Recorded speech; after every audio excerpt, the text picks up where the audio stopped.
Salve, salve! Tudo bem? Galera, boas-vindas. Estamos aqui mais uma sexta-feira para mais um sexto do vestibular, nossa live semanal. E hoje a gente vai conversar com o professor Alan Pacífico numa live sobre geografia chamada Imaginação Geográfica. Esse título é uma sugestão do próprio Alan. Opa, E aí, tudo bem? boa noite. Boa Tá me noite. ouvindo bem? Claro, ouvindo e vendo, Ah, que tudo bom. bem? Tudo bom. Já estava perguntando pelo Lima Barreto, né? Pois é, o Lima Barreto saiu, assim, ele Fazendo foi dar. falta. Pois é, era uma bela imagem, eu devia manter, devia manter. Pô. Pô, acho que eu vou trabalhar Claro, nisso. Tudo bem? É sexta-feira vestimos branco? É isso? O senhor está é bem? isso. É, pô, é o sextou de branco. Tá certo. Tudo E aí, certinho? como é que você tá? Preparado, animado? Menos. Sim, claro, super animado, super preparado, vendo um monte de gente aqui conhecida, né? Pessoal que trabalhou com a gente, Né? feliz, reencontrando umas pessoas, assim que a gente encontrava na sala dos professores, Uhum. agora a gente encontra em live, né? Pois é. A galera E, prestigia, tem isso, é, é legal. pois Então, é. a gente tá hoje aqui nesse papo com o Alan. Alan é um colega de profissão de longa data, um amigo, e ele é professor de geografia, educação básica, atua hoje no CAP da UERJ e também na graduação, né, dá a disciplina de ensino de geografia, de estágio de ensino de geografia. Ele é mestre em geografia pela PUC e está num doutorado que terminará, não é, Alan? Um doutorado longo já, né? Um Mas doutorado das vai terminar. antigas, como aqueles, não é? Para Um terminar, dá doutorado para em terminar. geografia na UFRJ. Além disso, E, ele é coordenador do Grupo ORI, de estudos de pesquisas e extensão em relações raciais, filosofias africanas e ensino de geografia. E por causa disso, mais para frente a gente explica, é que a live se chama Imaginação Geográfica. E isso tem a ver com a forma como Alan pensa geografia e tudo mais. Eu não sei se você quer começar por aqui, quer dizer, pelo título, pela imaginação geográfica, ou se você quer começar pela parte formal, o edital da UERJ que saiu hoje, aí eu te mandei, aí você viu. é, Do que você quer falar primeiro? Fica à não, vontade. eu não quero começar nem por uma coisa nem por outra. Eu Então queria começa por começar agradecendo essa parte formal, né? Assim, obrigado pelo convite, né? O trabalho de vocês eu estou super admirando, né? Super importante, né? Um trabalho que você e a Juliana têm feito sobre humanas e principalmente, né? Em relação a isso, com poder conversar com pessoas, né, que algumas delas não têm condição de fazer um Uhum. pré-vestibular, de pagar outras plataformas aí de Sim, pré-vestibular, né? Então, estou muito feliz de estar aqui, obrigado pelo convite, né? E ressaltar uma coisa, né? Já tem um certo tempo, conversei com vocês também, né? Tem uhum. um certo tempo que eu não trabalho diretamente com vestibular, Isso. né? Assim, trabalho no CAP da UERJ, né, com educação básica, mas com vestibular diretamente já tem alguns anos que eu não trabalho. O que me impulsionou a fazer uma pequena pesquisa, né, para Uhum. participar com vocês e tal. E é claro, né, isso, né, tem colegas aí muito mais competentes do que eu que poderiam estar aqui falando, mas não tiveram, infelizmente, não tiveram a competência de ser amigos da Bárbara e da Juliana. Então, quem teve essa competência fui eu, e eu estou aqui. Né? Então, assim, acho que a gente pode começar falando, sim, dessa parte mais formal e depois a gente entrar na viagem, né? Na Uhum. Então tá bom. questão da imaginação, do pensamento geográfico, do pensamento Aham. espacial. Que legal, que É, legal. foi muito bom, né, ter saído o edital hoje, né? Não No mesmo é? dia que a gente vai fazer a conversa, saiu o edital e eu fiquei feliz que o edital confirmou a expectativa que a gente já tinha, né, sobre o vestibular e a gente assim é uma tradição, né? Confirmou a tradição da UERJ, não saiu nada Sim. muito diferente do que Uhum. a gente esperava, a gente imaginava e essa pequena pesquisa que eu fiz, né, além de dar uma olhada nos vestibulares antigos, foi conversar. Eu tive, né, o cuidado de procurar um professor, né, mais velho, professor até que trabalha comigo, Fábio Tadeu, já tem muitos anos de experiência com pré-vestibular, para ter uma conversa sobre isso, né? Qualificar ainda mais a conversa, e com um ex-aluno meu, lá da UERJ, que chama Bruno Quintanilha, né? Tem uma pesquisa muito interessante, hoje ele é professor do Pedro II, e ele fez na monografia dele uma pesquisa sobre comparativa sobre os vestibulares e tal, e ele chegou a conclusões muito interessantes sobre a prova da UERJ, e aí eu acho que é legal também trazer essa dinâmica de uma pesquisa acadêmica sobre questões da UERJ, né? Sobre o vestibular da UERJ, comparando com outros, para também a gente, né, analisar e pensar as estratégias para fazer essa prova. Né? Sim. E aí, pensando que o edital saiu antes, a gente conversava, de modo geral, né, na vida e na pandemia, especificamente, a ansiedade tem sido uma questão aflitiva, né, em maior e menor grau para algumas pessoas, mas é algo que, enfim, acho que nos afeta de alguma maneira. E a gente conversava sobre ansiedade, até sobre em outras dinâmicas, mas esse processo de vestibular é muito ansioso, né? Para quem ele é muito ansioso para quem ensina e que está dando aula para vestibular, porque tem uma dinâmica própria do mercado e da lógica, embora você esteja afastado, acho que você se recorda, né? Sim, que é o de acertar, de garantir que você vai falar sobre o que vai cair na prova antes de cair, que você vai se antecipar. É isso, tem uma ansiedade pela antecipação para as pessoas que dão aula, né? E para todo mundo que está fazendo prova, tipo, será que eu vou conseguir ou não? E aí, nesse processo, a UERJ adia o calendário e libera hoje o edital. E tem alguma coisa que a gente tem falado reiteradamente, acho que em todas as conversas nunca tivemos nada diferente, que é começar perguntando por que é importante adiar, por que apesar da ansiedade de vestibulandos e vestibulandas, isso tinha que acontecer, e como você é de lá, de dentro, como você vê isso, o que você imagina e tal. Sim.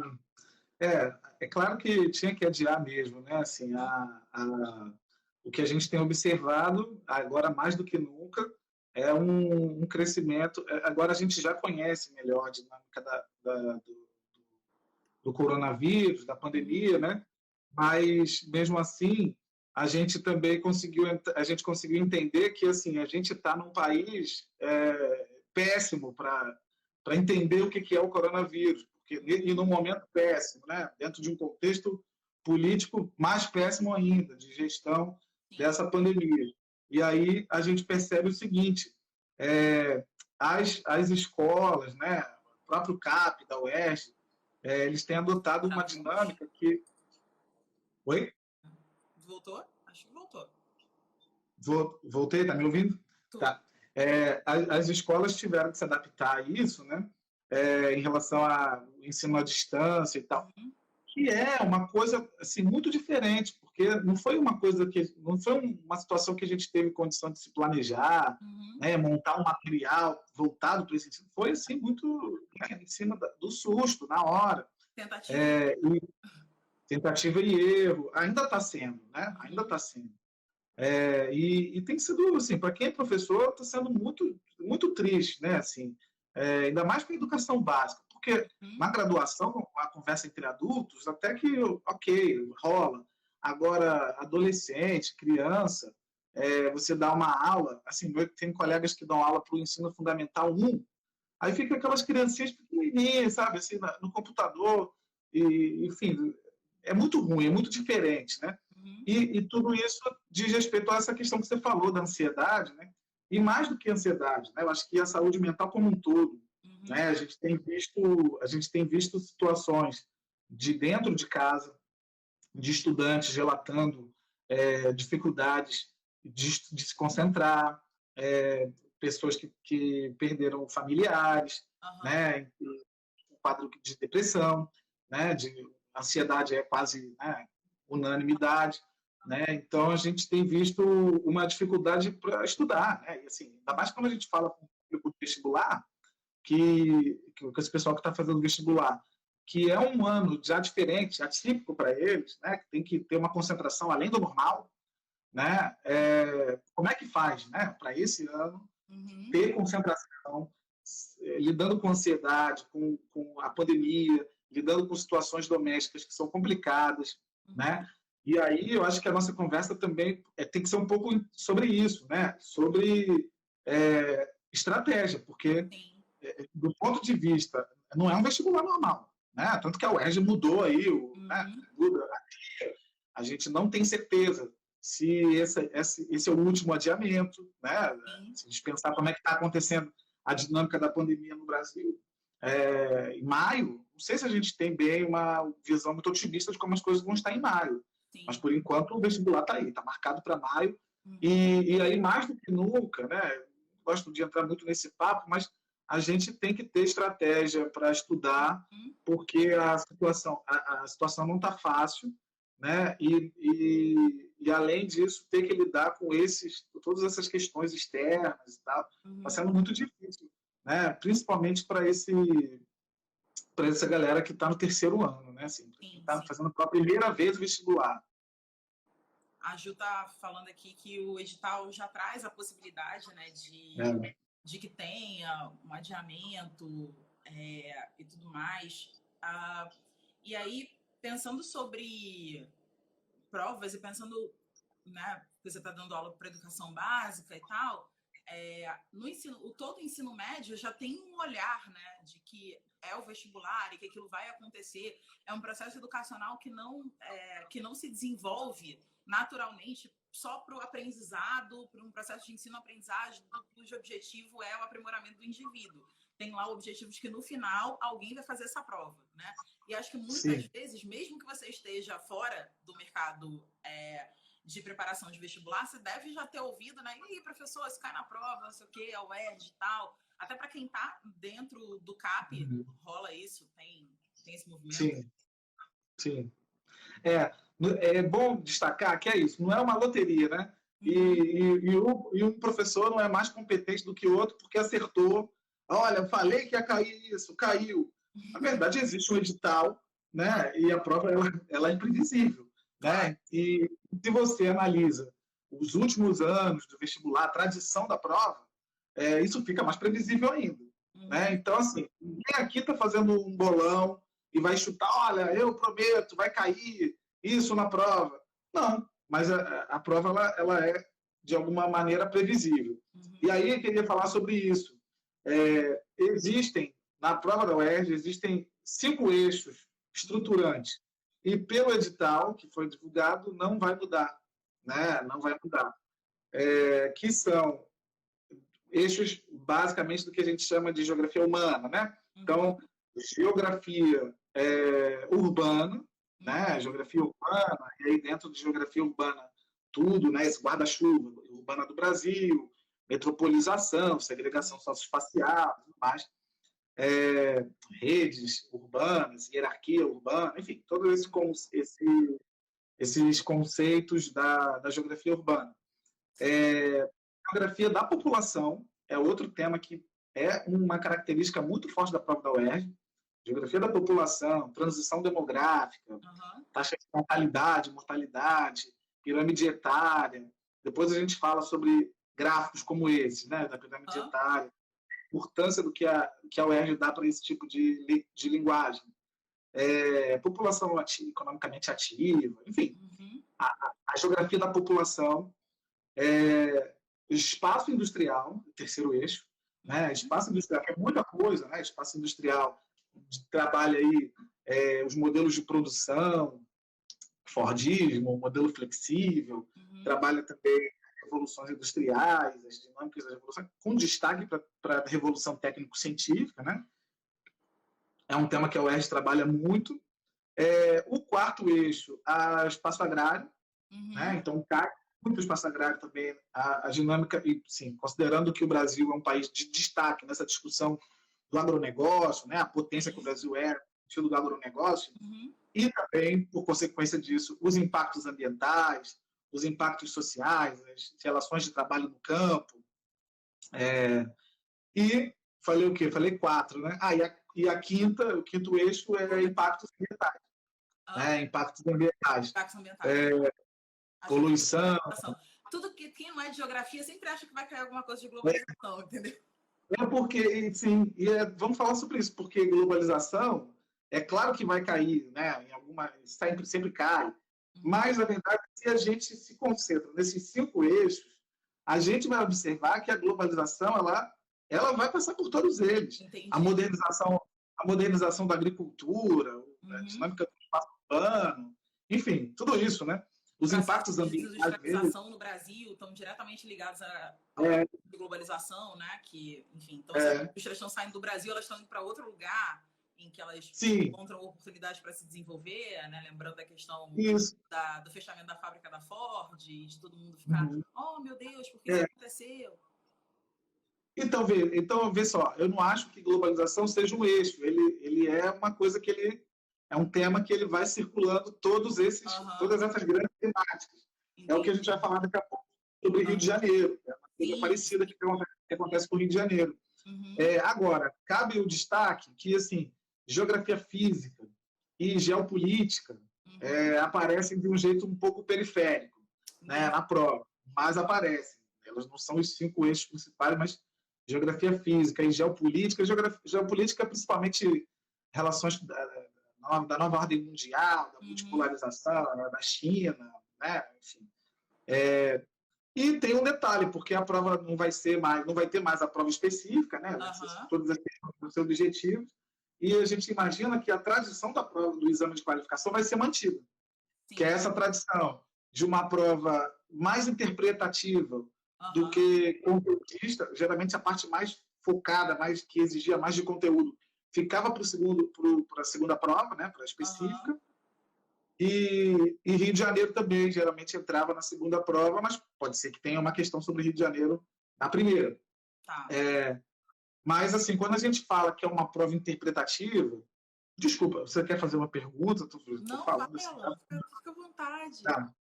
Eu fechei a porta aqui, tá um calor. Desgraçado. Tá tudo bem. Daqui a pouco parece um gato, vai ficar mais calor. Eu tranquei eles lá fora, para eles não entrarem e não fazer barulho, mas tá um calor horrível. Mas, enfim, vamos aqui. O que era mesmo? O que eu ia falar? O que eu estava falando? Essa coisa da prova, lembrei, da prova ser interpretativa, né? Abre a porta, cara. Tá tudo bem, vai lá abrir a porta. Deixa os gatos, tá de boa. Daqui a pouco eles chegam aqui.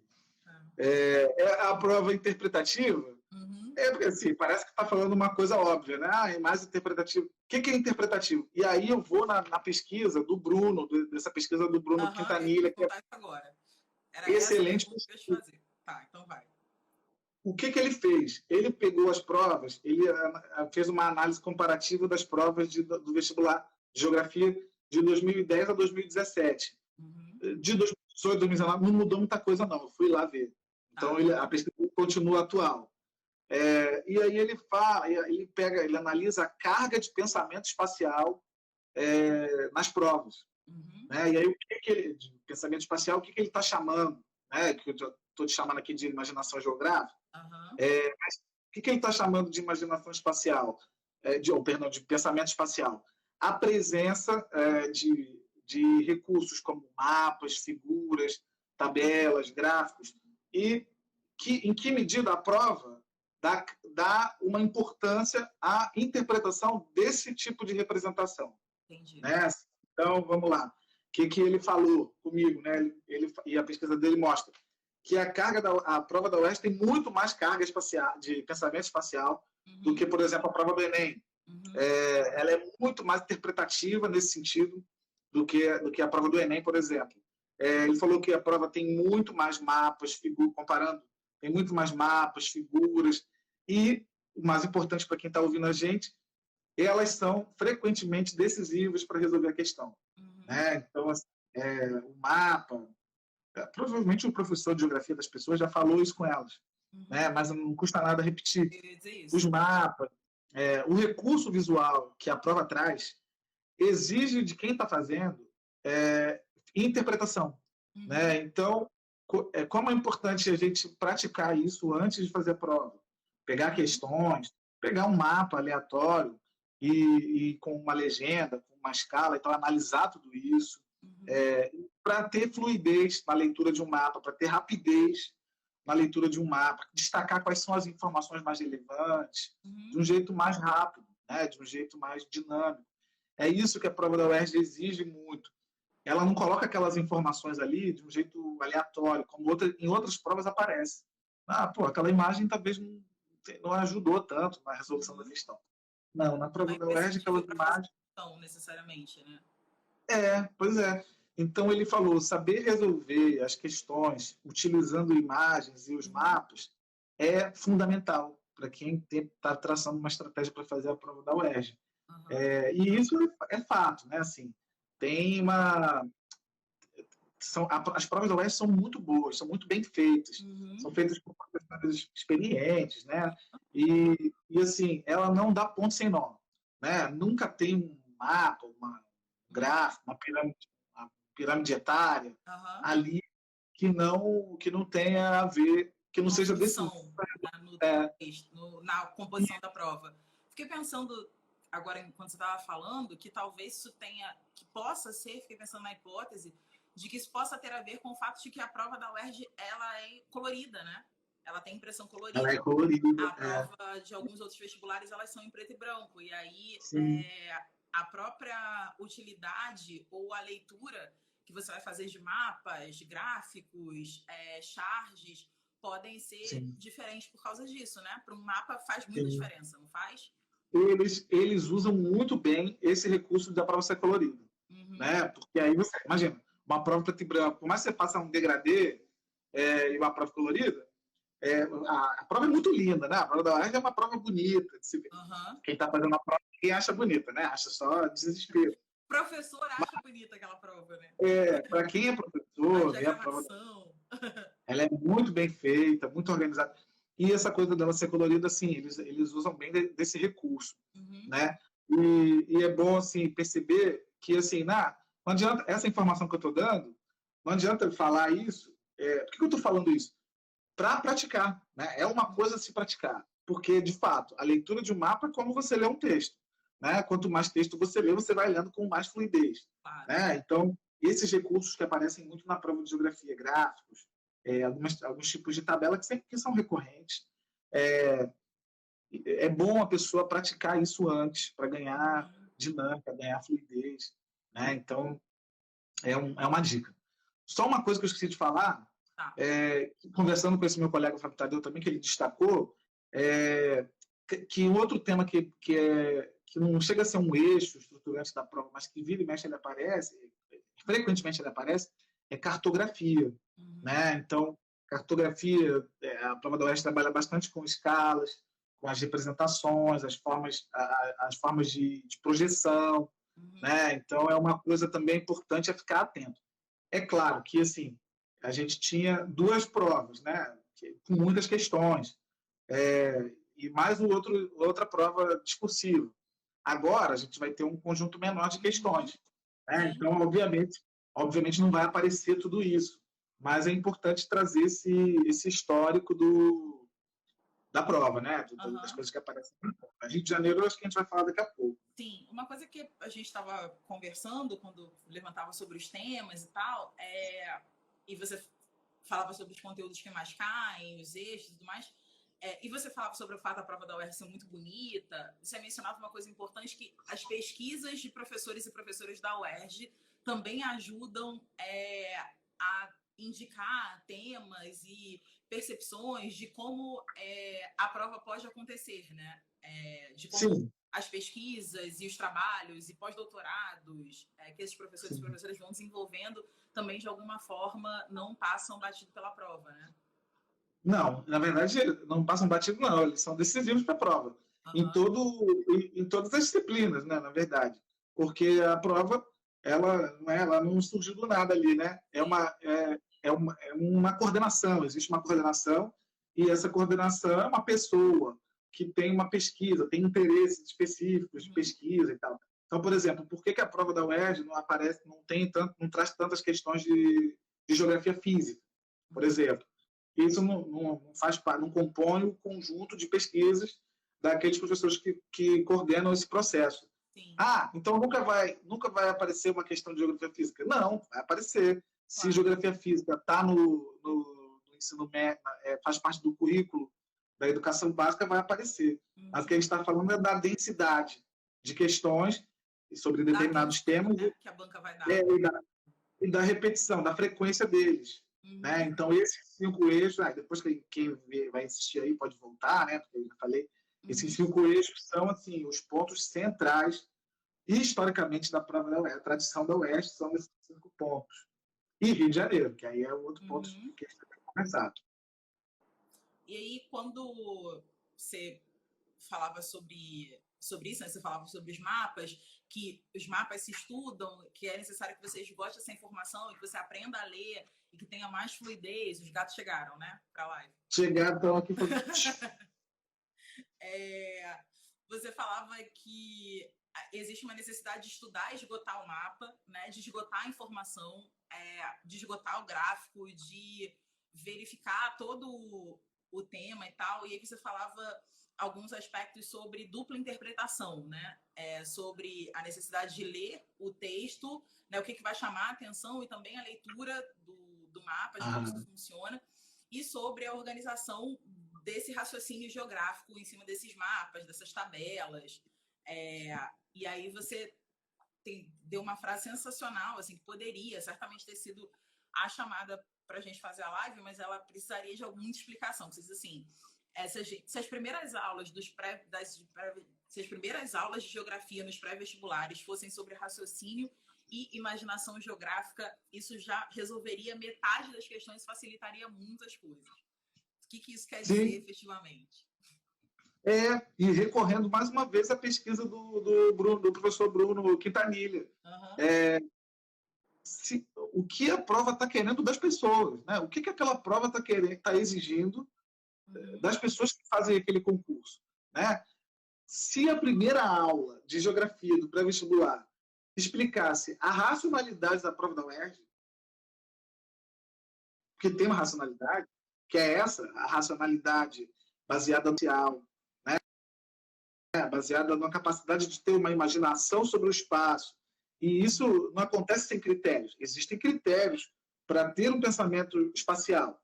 Da mesma forma que o Bruno destaca, tem provas que têm uma carga espacial maior e tem uma carga de pensamento espacial maior, e outras provas têm uma carga de pensamento espacial menor, né? Uma carga de referências geográficas, referências espaciais, né? Maior. Dessa forma, antes de entrar em qualquer conteúdo, seria importante falar com os estudantes sobre a lógica, o raciocínio da prova, né? O que aquela prova exige. E aí é, de fato, uma dupla capacidade de interpretação. Como se fosse ler 2 línguas diferentes. A interpretação do texto, né, que vai ser decisivo para resolver a questão do texto, das alternativas, aquela alternativa que uma parece muito que está certa, outra, mas aquela alternativa não corresponde ao enunciado. Sim. Então, também o trabalho que a Juliana faz, nossos colegas professores de redação, sobre interpretação de texto e tudo mais. Aulas de literatura, ensinando que interpretar achismo. Exatamente. Né? As pessoas podem pensar, não tem nada a ver com a prova de geografia ou com a prova de história. Tem tudo a ver.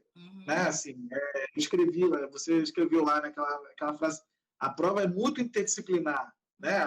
E é mais interdisciplinar do que as pessoas imaginam. Por quê? Interpretação de texto resolve a vida da pessoa, pô. Interpretação resolve a vida da pessoa dentro e fora do vestibular, né? Interpretação de texto é fundamental para todo mundo. Mas para quem vai fazer vestibular, a pessoa, o estudante, ele tem que ter uma capacidade de interpretar aquele texto que geralmente o texto às vezes tem um trecho lá, um negócio que é cansativo, num momento estressante e cansativo, por isso que tem que ter a prática, né? E, ao mesmo tempo, uma interpretação da imagem, né? Que aí é o que eu acho que fala um pouco, né? Uma interpretação da imagem. Aquele mapa lá, outro dia eu escrevi uma coisa, nada menos geográfico do que um mapa, né? E confuso isso, né? Porque na minha cabeça o mapa em si não é bem geográfico. O mapa é uma representação, é uma coisa que a gente consegue ler.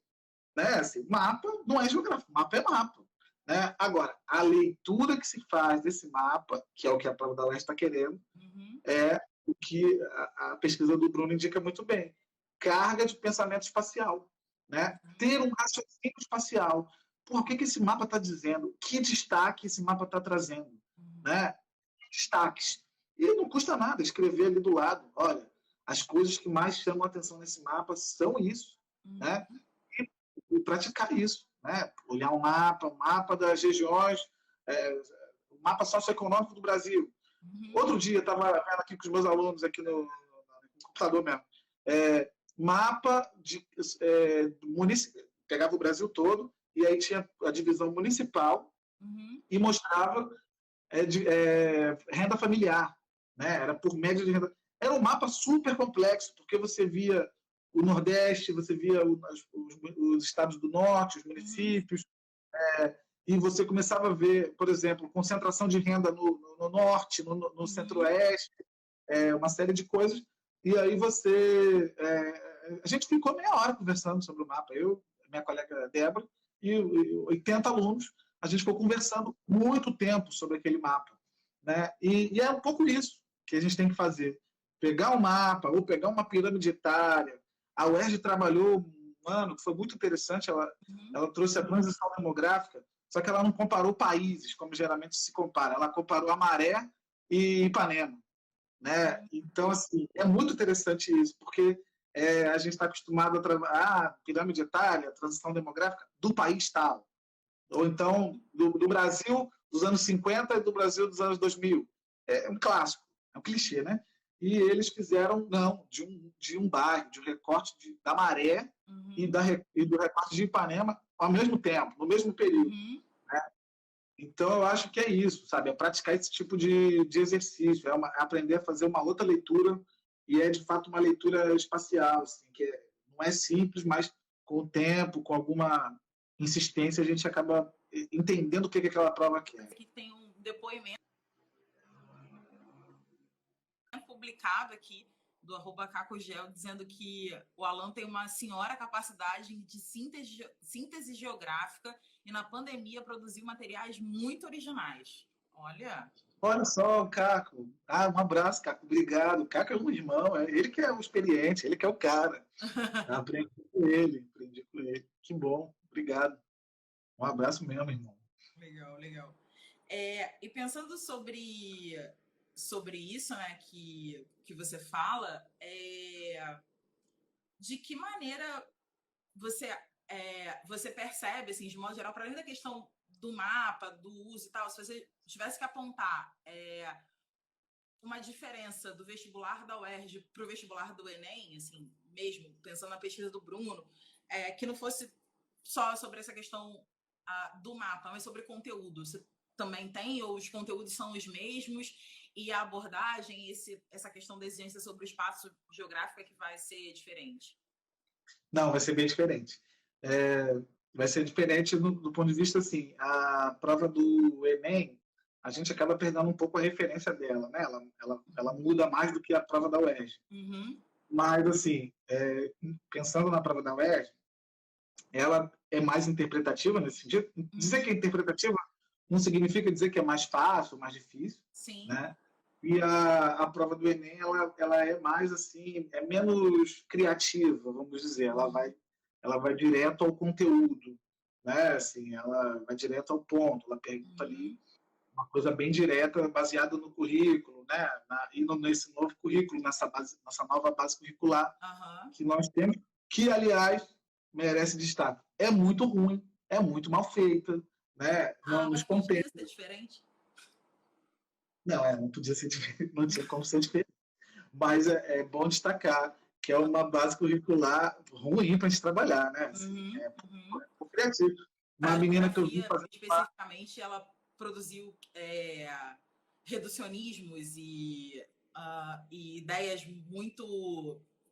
Como é que eu vou dizer? É simplória. Às vezes eu tenho a sensação de que é simplório e muito... É simplório de propósito. Né? Assim, a moto tá demais aqui. Mas, assim, ela é simplória de propósito. Né? Ela, por exemplo, a palavra agronegócio não está aparecendo. Né? Assim, como é que você não fala agronegócio? Como é que você substitui palavras? para amenizar o que é o agronegócio, né? Enfim, os impactos ambientais. Agora, merece destaque, eu vi uma pesquisa, uma monografia de uma professora chamada Luiane, lá da UF, que ela pesquisou raça, os conceitos de raça e gênero na nova base, na base nacional curricular. E raça e gênero só aparecem na biologia, né? Como raça, animais, e gênero, enfim, sei lá, dos animais. Do conceito da biologia, como se gênero e raça fossem apenas isso daí, né? Então é problemático, né? Se tiver professor vendo aqui, eu falo, seja muito obediente a essa base curricular, não, porque que bizarro, é problemático. Se puder, né? Se puder não ser obediente. Que coisa, que ponto chegamos, né? Mas quem diria também que chegaríamos? Que surpresa, não é? Estarmos não é uma surpresa, né? Assim, tá certo. Carol e Juliana estão aqui discutindo aspectos, misturando 1984 com geografia. Eu acho que os comentários dessas duas deveriam ser printados e produzidos uma outra discussão, que elas estão falando que parecem um monte de metas empresariais. E aí estão falando que vai dar para usar defensivo agrícola e terminam dizendo que é onde português e geografia se encontram ou nunca se separaram e obedecer a BNCC. Então, essa Juliana e essa Juliana, essa Carol Martins, elas vivem escrevendo artigos aí, né? Me chamam para escrever essa coisa aí onde se separa, onde não separa, né? Porque, afinal de contas, fronteira é um assunto de geografia, né? É isso que a gente quer. Até acabou minha luz aqui. Acabou só. Mas, Obama, eu queria falar sobre o Rio de Janeiro, hein? Eu ia te perguntar isso agora. Estou esperando você resolver sua luz. Resolveu a luz? Resolveu aqui, pronto. Porque o grande mito da prova da UERJ, quer dizer, na verdade, o grande mito ligado aos vestibulares das universidades estaduais, né, é que elas cobram conteúdo das suas regiões. E que, para quem não mora ali, né, tem toda uma necessidade de estudar, se atualizar e tal. E a UERJ, no caso, seria a detentora, né, aqui desse bastião. Vamos falar sobre o Rio de Janeiro. É isso mesmo? Tem Rio de Janeiro na UERJ? Então, tem. Mas a gente tem que... tem que pensar. Assim, né? A gente tem que pensar duas coisas. Primeiro, esse ano, né, como é que vai ser, porque geralmente o Rio de Janeiro era um conteúdo que aparecia na segunda prova, né, na prova discursiva. Então, eu não sei se pode aparecer uma questão objetiva de Rio de Janeiro. Sim. E a segunda coisa, mais importante, é que as pessoas se desesperam muito com isso. Ai, meu Deus, Rio de Janeiro, será que vai cair? Aí as pessoas falam assim, caiu uma questão de Búzios. Não é Búzios, não caiu uma questão de Búzios. Eu tenho que saber o que sobre Rio de Janeiro.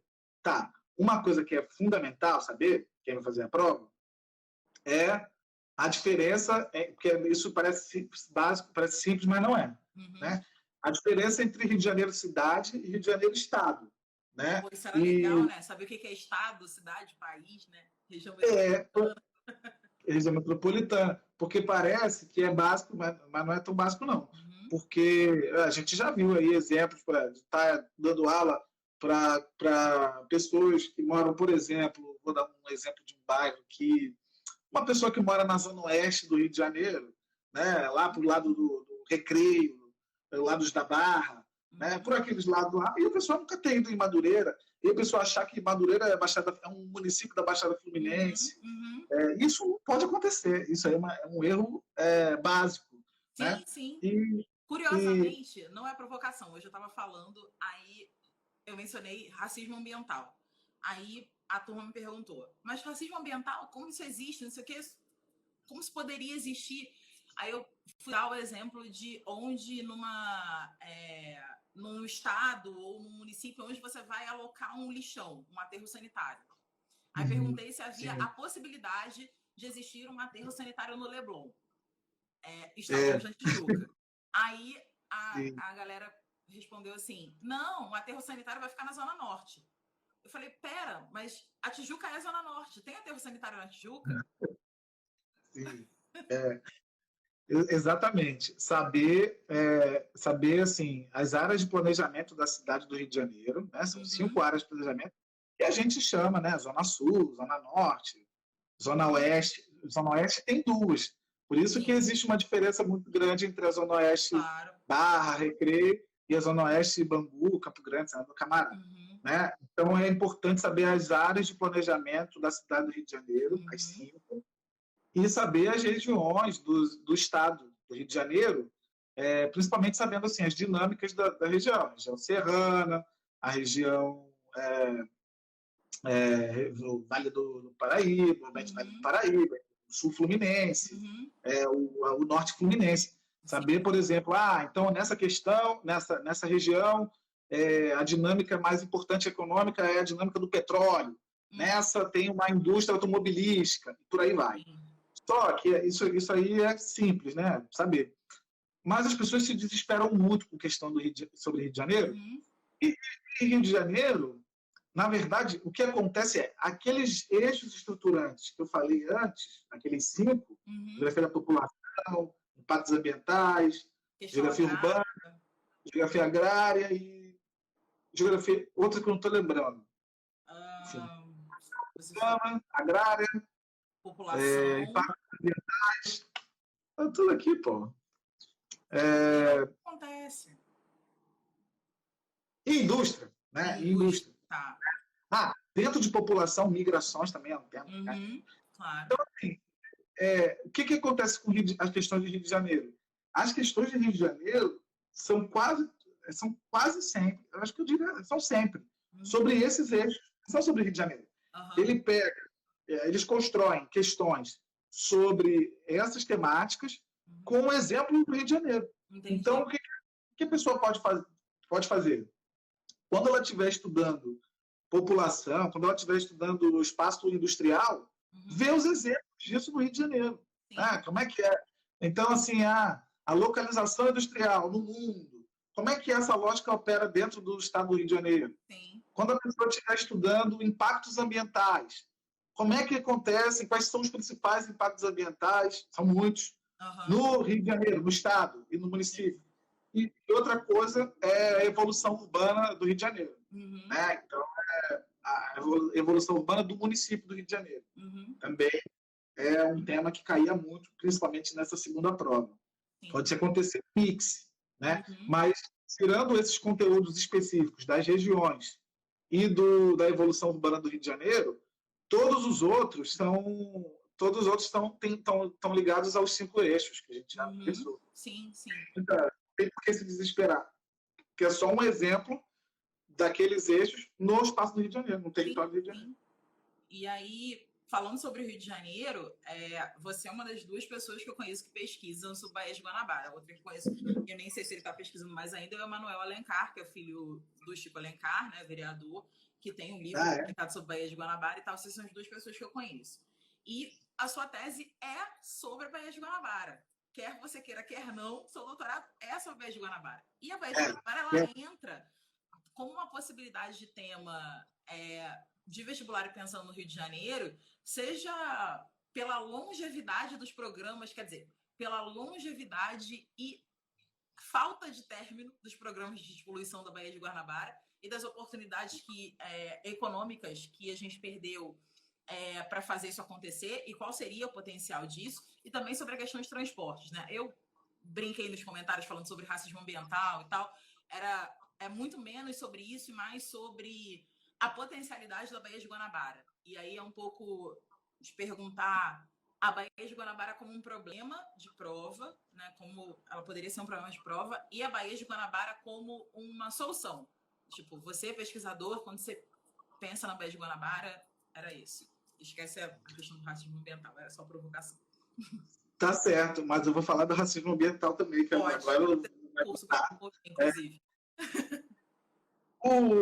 A Baía de Guanabara eu fiz a pesquisa sobre a Baía de Guanabara, mas depois a minha pesquisa se deslocou para o transporte na Baía de Guanabara, né, o transporte de barcas. Né? E, na verdade, desde sempre foi sobre barcas, mas eu dava mais ênfase ao espaço da Baía de Guanabara e depois eu comecei a dar mais ênfase sobre a política de transporte. Por que eu estou falando isso? Porque tem a ver com essa tua pergunta. Sim. Né? A Baía de Guanabara é, antes de qualquer coisa, um corpo hídrico, um espaço que explica o Rio de Janeiro. Né? Assim, tudo começou pela Baía de Guanabara. Né? A evolução urbana da cidade, a evolução da degradação ambiental, né? Da retirada das vegetações, do extermínio dos indígenas, tudo começou pela Baía de Guanabara. Então, é um espaço que conta a história do Rio de Janeiro. A gente pode contar a história do Rio de Janeiro a partir da Baía de Guanabara. E, infelizmente, né, porque é um espaço de racismo ambiental, de genocídio, de violência, desde o início, né, desde a invasão dos portugueses e dos franceses. Né, um espaço de guerras entre portugueses e franceses, tamoios e tupinambás. É muito interessante. Mas, por um lado, tem um aspecto muito interessante. Por outro lado, ela também demonstra um dos ecossistemas mais degradados do planeta. Né? Assim, tanto pelo tempo de degradação quanto pela intensidade. Né? Uma metrópole se formou em torno da Baía de Guanabara. E ela fez da Baía de Guanabara uma grande cloaca, para onde todo o rejeito industrial, esgoto, tudo isso foi para lá. Né? Desde antes de haver a infraestrutura. Então, quem fazia esse trabalho eram pessoas escravizadas, né? No início. Né? Levavam os dejetos tal, da pequena cidade do Rio de Janeiro ainda para a Baía de Guanabara, jogavam lá. E depois, quando começam a criar alguma infraestrutura, é também sobre isso. Sim. Então, assim, como a metrópole se formou no entorno da Bahia, grandes cidades que eram portos, quer dizer, grandes cidades hoje, cidades médias, cidades importantes, eram portos, ela preserva uma qualidade, uma das poucas coisas que ela preserva, apesar dela ser muito alterada, muitos aterros, muita diferença, né, muita poluição, ela continua sendo o ponto de conexão entre municípios importantes. Né? Para além de Niterói e Rio de Janeiro, né? Além de Niterói e Rio de Janeiro. Praça Praça 15. Uma pessoa que mora em São Gonçalo e quer vir para o Rio de Janeiro, tem que ir para Niterói para pegar uma barca para o Rio de Janeiro. Não existe uma barca de São Gonçalo direto para o Rio. Poderia ter uma barca que ligasse a Praça 15 ao Fundão, né? A cidade universitária. Né? Quem pega aí o 485 para ir para a cidade universitária sabe o sufoco que é, né? que poderia ter sido evitado. Né? Então, assim, tudo para dois exemplos. São muitos outros exemplos de como a Baía de Guanabara é um espaço potencial para melhorar a mobilidade urbana nessa cidade que é péssima. Né? Nessa cidade não, nessa região metropolitana, né? Entre cidades. E também abre oportunidade para a gente falar sobre os municípios, né? Que não cooperam entre eles. Né? Esse é um projeto intermunicipal, né? de mobilidade, utilizando o espaço da Baía de Guanabara. Né? Então, bom, não sei se eu respondi tudo que você perguntou. Agora, sobre o racismo ambiental, né? As pessoas estranham ainda, né? essa noção, porque é relativamente uma noção nova. Né? Tem uns 20 anos já que o pessoal já começa a discutir, uns 20 ou 30 anos, que as pessoas discutem o conceito de justiça ambiental. Né? Então, justiça ambiental já virou um conceito mais conhecido e tal. Só que a ideia de justiça ambiental, né, de que algumas pessoas ficam mais expostas aos impactos ambientais do que outras, como você deu o exemplo do aterro sanitário e tal, ela é muito baseada numa análise de classe social. Né? Sendo que, por exemplo, aqui no Brasil, quando a gente fala sobre as comunidades, a população que está mais exposta aos impactos ambientais, não é só não é um recorte de classe, é um recorte de raça, antes de qualquer coisa. Né? A população negra, a população indígena no Brasil são aquelas mais expostas historicamente aos impactos ambientais e também aquelas que tiveram negadas os acessos aos recursos. Né? Aos recursos naturais, o ar limpo, a água potável. Sobretudo quando a gente fala da população negra, é explícito. Então, racismo ambiental me parece mais adequado, né? Uma expressão mais adequada, mais realista do que justiça ambiental, né? Que fica um pouco... E aí faz muito sentido a gente pensar que as áreas de degradação da Baía de Guanabara estão, de alguma forma, relacionadas com isso, né? E a própria Baía de Guanabara, porque se você passa ali pela ilha, você vê pessoas que moram na Baía de Guanabara, né? Assim, tem a maré, mas assim, não estou falando só da maré, não. Estou falando das pessoas que moram em palafitas, dentro da água, sim. né? Até hoje, né? Então, ali você vai ver, essas pessoas têm cor, né? É um problema da geografia. Fingir que as pessoas que a gente está analisando, que as dinâmicas, os fenômenos que a gente está analisando, que essa população é uma população sem cor nenhuma. As pessoas têm cor. É um dado importante que a gente tem que falar sobre isso. Claro, claro. Como se esse elemento pudesse ser atravessado, né? Como se não fosse falar sobre essa questão e tal.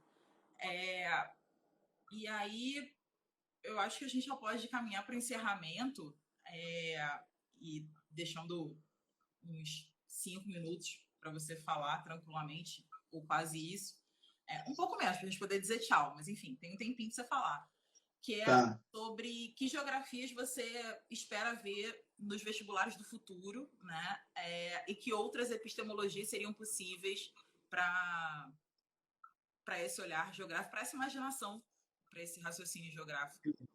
Aí eu acho que já seria o deslocamento do pensamento, né? do que a gente estava chamando de pensamento espacial para uma imaginação, né? Que eu acho que é mais legal, né? Porque pensamento me parece muito enquadrado. Mas para fazer o vestibular tem que ter pensamento espacial mesmo. Pois tem uma... Mas para pensar a geografia, assim, né? As pessoas que estão fazendo vestibular sempre ouvem, mas a geografia que a gente ensina aqui na escola ou no pré-vestibular é muito diferente da geografia que vocês vão ver na universidade. Isso serve para sociologia, serve para história. Mas, assim, quem faz geografia ainda hoje, apesar da lei de 1639, apesar de alguns avanços, a geografia ainda é um curso, é uma ciência muito eurocêntrica, né? Uma carga eurocêntrica muito forte, ocidental, de uma forma geral, muito forte. Os filósofos que baseiam o pensamento geográfico são filósofos da Europa ou dos Estados Unidos. Sim. Quase todos eles homens brancos.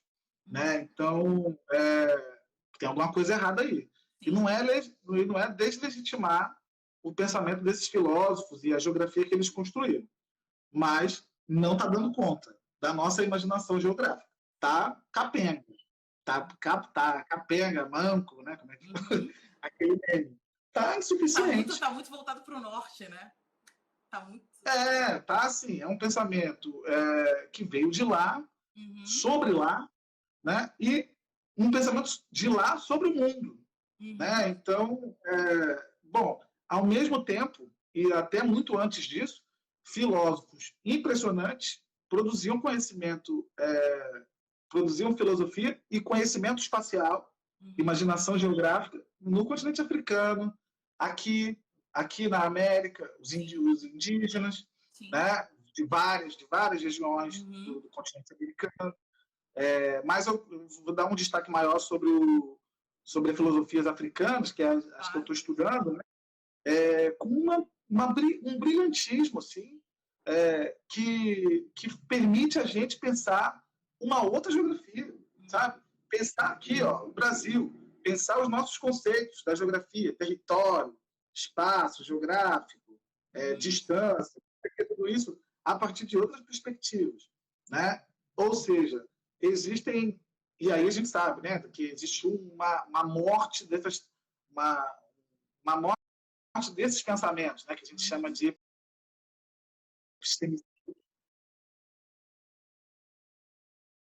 esses pensamentos a gente não vê circular, a gente não lê, não conhece filósofos africanos, geógrafos, né? Então, o que eu tenho feito hoje é correr atrás de uma leitura de filósofos africanos, ou não africanos, mas africanos da diáspora também, filósofos brasileiros, filósofos dos Estados Unidos, que pensam coisas que se relacionam, que têm ideias que se relacionam com a imaginação geográfica.